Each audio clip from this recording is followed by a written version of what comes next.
And welcome back to not a Hearthstone deck spotlight, but I guess a Hearthstone card spotlight. We're going to be talking about some of the new cards coming out with Rhastakhan's Rumble. This will probably be the first in a couple of different videos of us just talking about some of the new cards. I guess from my point of view, I want to highlight maybe some different things to what other content creators do.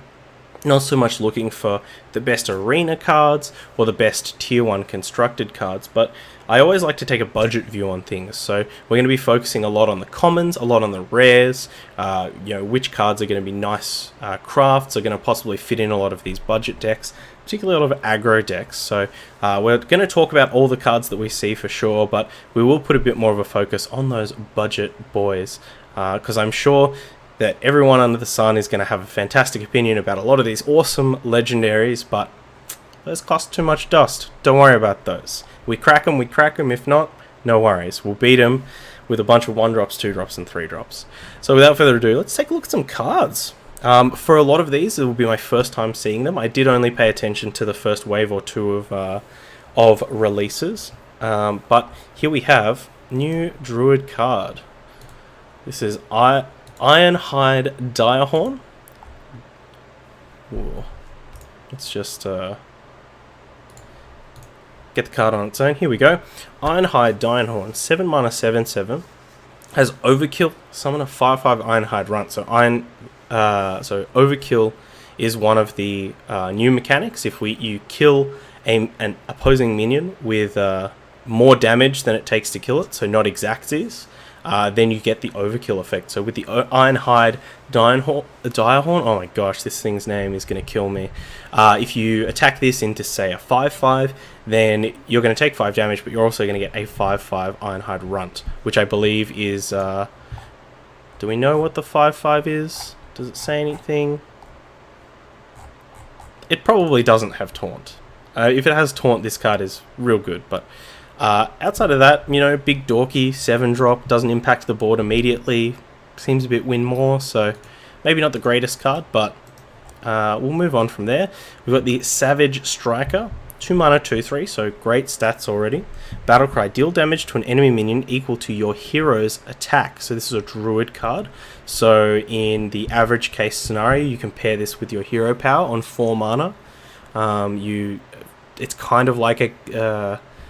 what was the Hunter card? The 3 mana 2/4 that Battlecry did damage equal to its attack to something. It was more of a hand buff kind of card, but it's kind of similar to that because you hero power, you get the 2/3, but you still have your hero to attack somewhere as well. So it's interesting. I don't think it's going to make cards like Claw or Bite or any of that come back, but it's still an interesting card, good stats as well, and we might even see this card play in like the aggressive token Druid decks where, after you Savage Roar, this can come down and deal some extra damage.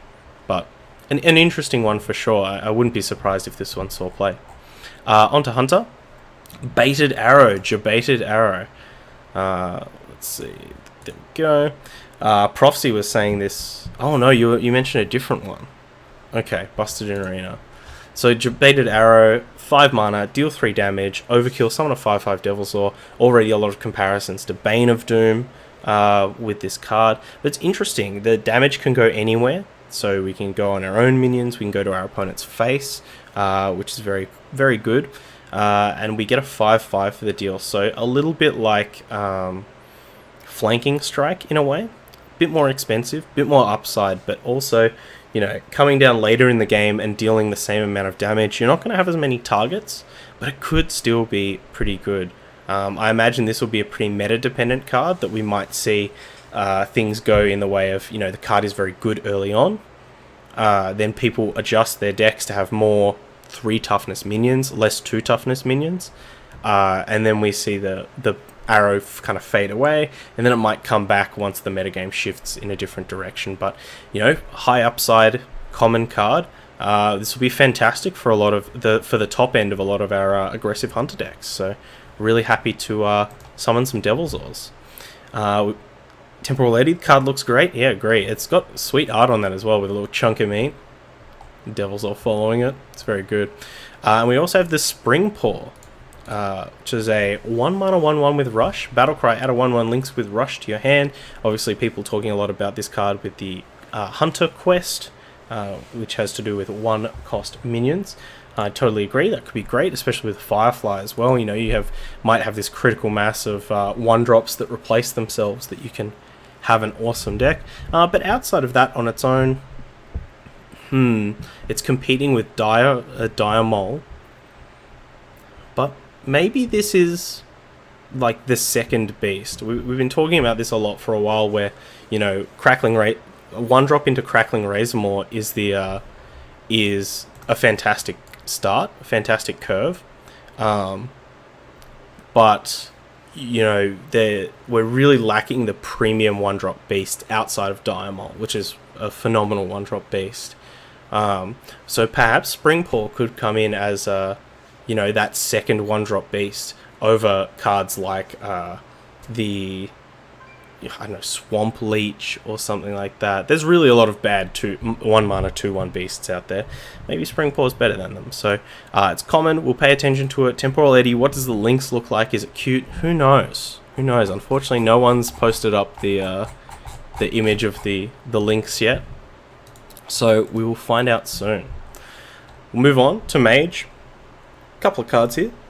We've got Hexlord Malacrass. Really interesting design on this one. 8-mana 5/5 Battlecry. Add a copy of your opening hand to your hand, except this card. So if he's in your opening hand, you can't just go infinite.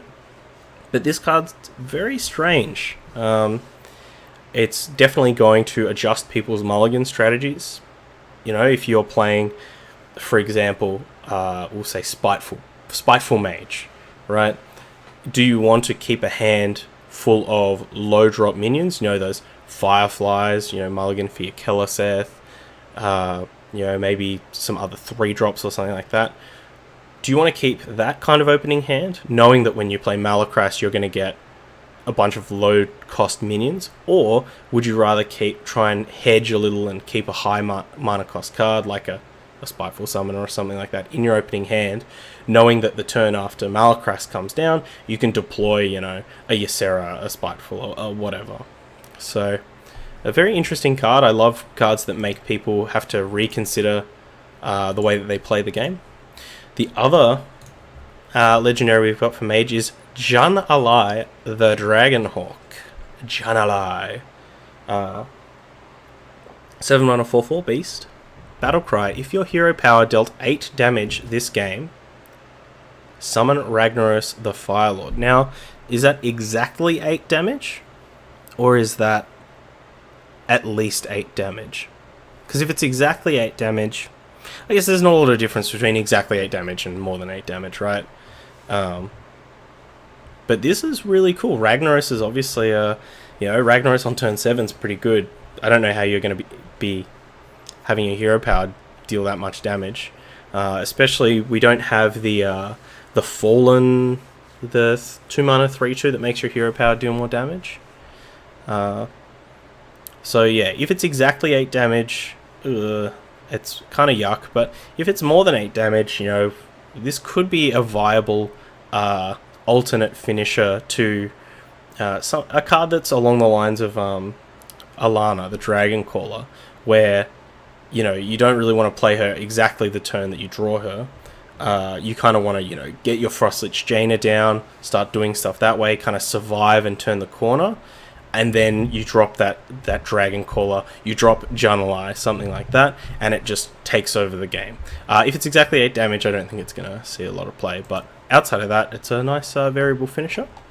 Well, what else have we got? We've got the Pyromaniac, 3-mana 3/4, great stats. Whenever your hero power kills a minion, draw a card. Nice upside. I mean, we've definitely seen cards like the Cold Wraith see play before in Mage. It is a class that does occasionally need a 3-mana 3/4, a reasonably statted kind of mid-range creature. And this one's not bad. If, you know, this sticks in play for a little bit, you can, you know, potentially get a draw or two off of it. I think this will do great in decks that don't need the draw, that don't rely on it, but it can instead get by with just having a body and have some potential upside. So, you know, maybe like a mid-rangey mage deck or a spiteful mage or something like that. We've got Spirit of the Dragonhawk. So this is part of a new cycle of cards. These spirits, all the spirits have stealth for 1 turn. It's 1 for each class. And they all have generally a kind of staticky effect, and pretty combo-y as well. So this one is a 2 mana 0/3, and your hero power also targets adjacent minions. So talking about Jan'alai and trying to get more damage out of your hero power, this is possibly where it's at. Giving your hero power cleave is pretty sick, especially if you resolve Jaina. But I just don't know how this card's going to do in the early game. Yeah, having stealth for a turn is kind of cool, but, you know, you could also just be using this card, like, this card could just be a Frostbolt, right? Or it could be some form of other removal. So I don't know how I feel about this one, but potentially we could have a deck with this and, like, the, was it Ice Walker or something? The one that makes your hero power freeze things. That's still in standard, right? Rhastakhan plus Odd Mage is why my one was nerfed. Oh, maybe. 3 mana 3/4 for 3 is cool. But it looks, I'd be playing Mage in the expansion as always. Yeah. I mean, if you like these are some, like, you know, all these cards are interesting at the very least. None of them say, like, completely unplayable garbage, whatever. Daring Fire Eater. This is a 1-drop 1/1, so I'm already excited. You know, they make the 1-drops good. Battlecry. Your next hero power this turn deals 2 more damage. Okay, so we're kind of developing our theme here of dealing damage and kind of applying that more. Like, already this is a pretty interesting combo. You know, turn 2 Spirit of the Dragonhawk, turn 3 Fire Eater hero power. You know, you've got a 1/1 and a 0/3 on the board. You've just dealt 3 damage to 3 different minions. Even Odd Paladin is kind of screaming at that point. So it's kind of interesting. Well, to be decided if these synergies are, if the mage deck is a synergy based one playing all of these cards, or if instead it's more like what we currently see Big Spell Mage and Control Mage, where it's just a lot of the good cards and the ones that just so happen to work. You know, Dragoncaller Alana just so happens to be really good in those kind of controlling decks. You don't have to be Big Spell Mage. Frostlich Jaina just so happens to be fantastic on her own. You don't have to play Elemental Mage. So we'll see where this develops. But I'm already excited for Mage. All these cards look great. All right, on to Paladin. First one here. Card a lot of people were really excited for. Shivala, the Tiger, 25 cost, 7/5, bit of a giant. Divine Shield Rush, Lifesteal. So Divine Shield and Lifesteal for your Corpse Takers. Take note. And cost 1 less for each mana you've spent on spells. So a lot of people already talking about this card with what is it, Holy Wrath, the one where you draw a card and deal damage equal to something. Potentially doing stuff with that. People also talking about the the crystallization thingy, crystal alignment, where you draw 2 cards and then swap their mana costs. You know, getting a real cheap tiger or something like that, etc, etc. But looks pretty interesting. Probably a lot of shenanigans going to happen with this card, but overall I'm just excited to see what happens. But I don't know if it's going to be the best card. No 5 stars or anything here, but real cool. Looking forward to it. A new challenger, very Street Fighter-esque. Surprised that we don't have someone doing like their best Ryu pose or anything. 7 mana, spell. Discover a 6-cost minion. Summon it with Taunt and Divine Shield. So that's pretty good. I mean, 6 mana is a bit of a flashpoint where where I think stats are pretty low. You know, it's once you get 1 step higher where the stats are like kind of start scaling a bit higher. But what are some interesting 6 mana minions that we can summon? Let me just jump over to to Hearthstone already. Paladin, 6 mana minions. Crystal Lion, Sunkeeper Tarim. That's not great. Boulder Fist Ogre. Actually, I think at 6 mana, I guess the stats are pretty good. Boulder Fist Ogre, Damage Stegatron, Frozen Crusher, Illidan Storm Rage. That's a 6 mana guy. I think we're going to see a lot of Illidans summoned off of this new challenger. Skulking Geist, Sunwalker, Wind Fury Harpy. Unfortunately, a lot of the 6 drops already have Taunt or Divine Shield, it seems. So maybe not the greatest kind of abilities to be giving a 6 drop, but yeah, it's all good. Odd Mage, turn 1 Daring Fire Eater, turn 2 kill anything. Is the Fire Eater your next this turn? Yeah, the Daring Fire Eater is your next hero power this turn, not your next hero power. FYI, 6 free packs, free legendary, and 2 lowers related to that free legendary for logging in. Ah, interesting. So different login bonus than the last couple. But I also can't wait for all the solo content. But that's a story for another day. Let's move on. Immortal Prelate. 2 mana, 1/3, Death Rattle. Shuffle this into your deck. It keeps any enchantments. There is a whole list of enchantments that you can give this thing. Basically any buff that you give this, you can put a Valinir on it, you can give it the Death Rattle that resummons it. I think this is an interesting kind of control paladin card, right? Like you can play a control paladin deck and then just rely on this shuffling itself back into your deck as this kind of inevitable threat. The only disadvantage is it gets completely shut down by silencers. It also doesn't synergize very well with, cards like Sunkeeper Tarim and things like that. Doesn't synergize well with Equality as well. So there's a bunch of negative synergies, but there is the potential that if there are not a lot of silencers in the metagame, that a hard control paladin deck with some Immortal Prelates could just get the job done. What else have we got? Some more budget cards. Zandalari Templar. 4 mana, 4/4. This is a rare. Battlecry. If you've restored 10 health this game, gain +4/+4 and Taunt. So kind of similar to Hooked Reaver, a kind of mid-rangey threat that requires you to do something. Restoring 10 health in Paladin, though, especially without Forbidden Healing, that could be pretty tough. You still have some cards out there, but ultimately healing is a bit of a you got to take damage to be able to heal, and secondly, a lot of the healing cards out there just don't really give you enough advantage, or they don't do anything extra beyond what's printed on the card. I think Ziliax would be a great way to get a little bit there. There's also the not lone champion, the 3 mana one that if it's been buffed it gains lifesteal and taunt. So there are some ways to get there, but I'm not 100% on this guy. Could be interesting though. Now we get the Spirit of the Tiger, 4 mana, 0/3, stealth for 1 turn, as with all these spirits.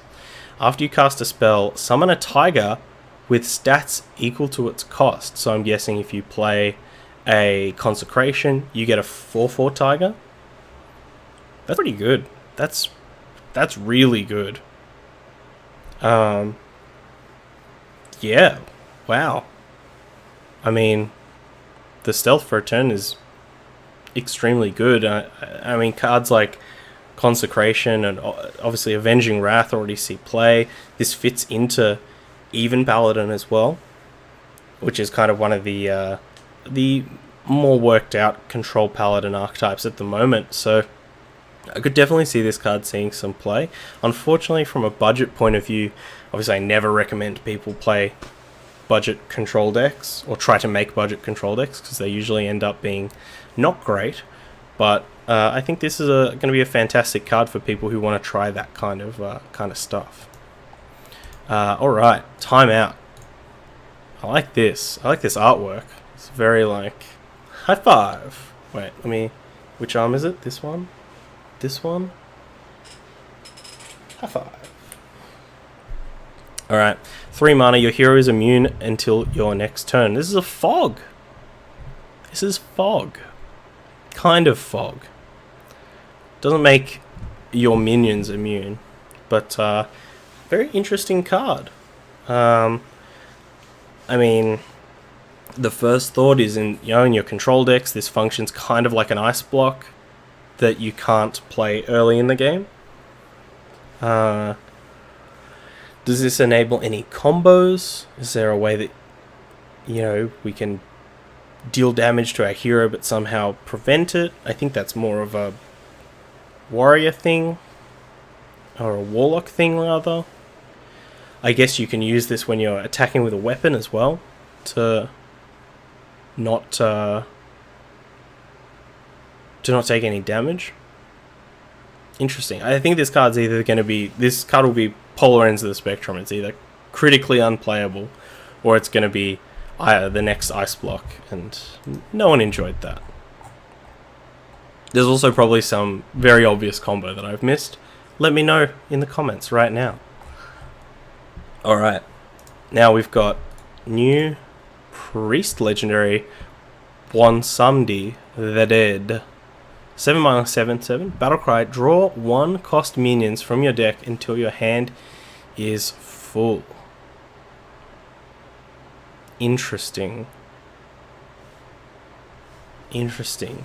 So this could be good if you're going for your test subject combo, as it can rip all of the test subjects out of your deck, and then it kind of has a bit of a Hemet Nessingwari thing where your your deck's going to be a lot thinner. Could be good in like Mechathune Priest or something, where as also another, like a second copy of Hemet. But I can't quite think of any of the combo potential off the top of my head. I'm sure once again that there's plenty of combos out there, but interesting build around me kind of card there. Surrender to Madness. This was one of the first spoiled cards. Really interesting card here. 3 mana. Destroy 3 of your mana crystals. Give all minions in your deck +2/+2. Now I've heard a lot of people talking shit. A lot of people saying that this card not very good. It doesn't give you any immediate advantage. It's slows you down. You play it and then you can't play any of the things that you drew or whatever. And obviously all those are true. I think it definitely does all those things that people mention. But I would also like to point out that Prince Keleseth was widely panned as the worst prince when he came out. That decks couldn't survive without playing 2-drops. Things are you'd lose to all the aggressive decks. That doesn't buff the things in your hand, so you don't get value immediately. And you don't have anything buffed. And if you play spells, then you get less value. So don't always believe the doomsayers. The end is not always coming. I think Surrender to Madness, might have a slot somewhere. The fact is that the upside of giving all minions in your deck +2/+2 is huge, especially whilst we have cards like Saronite Chain Gang still in the format, amongst other kind of copy effects. So I don't know. I think Surrender to Madness might have a bit of a slot, but I don't know where it is. I think it maybe more of a mid-range type of thing where we're trying to use Surrender to Madness on like turn 6 or something, and we're going to play a lot of cards like Loot Hoarder or Novice Engineer, Power Word Shield, Northshire Cleric. A lot of ways to kind of draw cards to make sure that we can fill our hand with all these buffed cards. So I don't know. I still have hope for Surrender to Madness, but not too much hope. The Grave Horror. This is a rare. This is a card we can play. 12 mana, 7/8. Costs 1 less for each spell you've cast this game. That's a pretty reasonable thing, and with Shadow Vision still around for a little bit longer. This could be... What, if we cast 5 spells before turn 7, then we can cast it as a 7 mana 7/8?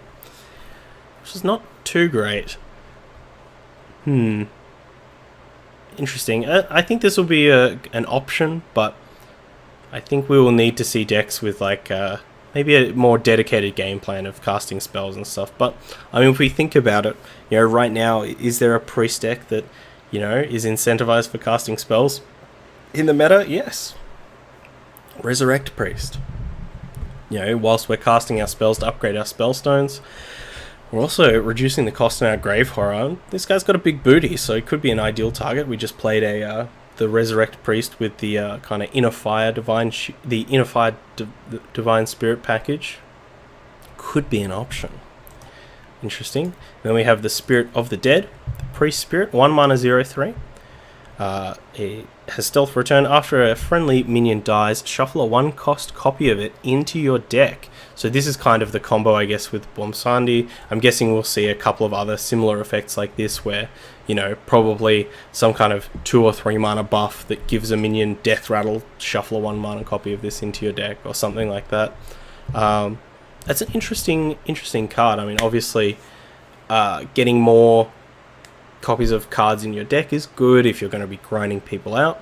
It can also allow you to deploy cards like, say, Malagos, like a combo piece, Valen, and then if it dies, doesn't matter, goes back into your deck, you've still got another Valen ready to go. And it also adds it to your dead pool, which is pretty good. So interesting. I'm sure the Spirit of the Dead's going to be a big part of, or a part of a lot of combo decks, or, you know, some kind of synergy with Bomswandi. But we'll see how it goes and see how things pan out. I'm pretty confident. Alright, before we get into Rogue, I think I'm going to cut this video off here. We'll be back with a part 2, so y'all can eat these in little bite-sized chunks. So I'll cut it off here and we'll be back soon. I hope you enjoyed that video. Check out other ones over here, or come subscribe to the Wave Pool for more excellent times.